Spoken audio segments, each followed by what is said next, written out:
განსხვავება ბუღალტრული ბაზის აუდიტსა და ბუღალტრული ბაზის აღდგენას შორის. ბუღალტრული ბაზის აუდიტი, ბრუნვითი უწყისის აუდიტი, ნაშთების, ბუღალტრული გატარებების აუდიტი, ეს ფინანსური ანგარიშგების აუდიტის შემადგენელი ნაწილია. როგორც წესი, ამ დროს კომპანიას ყავს ერთი ან რამოდენიმე ბუღალტერი, შეიძლება ყავდეს ფინანსური მენეჯერი, წარმოებული არის ბუღალტრული აღრიცხვა, უბრალოდ ან კანონით, ან უბრალოდ შიდა გადაწყვეტილებებით იწვევენ გარე აუდიტორს, რომ გარე აუდიტორის მიერ მომზადებული ფინანსური ანგარიშგება უფრო სანდო და მარწმუნებელი იყოს. და ამ დროს აუდიტორის მიერ გამოვლენილი შეცდომები თუ რეკომენდაციები სწორდება შიდა კომპანიის ბუღალტრების მიერ.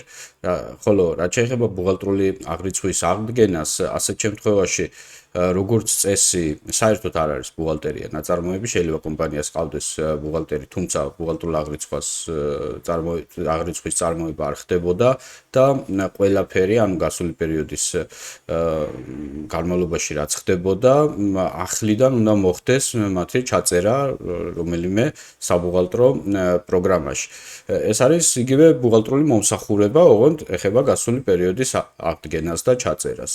ანუ ბუღალტრული მომსახურების რთული შემთხვევა. იქედან გამომდინარე, რომ წინა ვიდეოშიც ვისაუბრე, რომ ამ დროს მაღალია რისკი, რომ თუ ბუღალტრული აღრიცხვა არ წარმოებდა, არ იყო ხელმძღვანელობაც ჩართული პროცესში, ბუღალტერიც არასათანადოდ იყო ჩართული, არ იქნება თავმოყრილი ფინანსური დოკუმენტები და ფინანსური ინფორმაცია შეიძლება დავიწყებული იყოს, ან საერთოდ არ არსებობდეს და ეს ართულებს აღრიცხვის პროცესს. თუმცა განსხვავება არის ეს.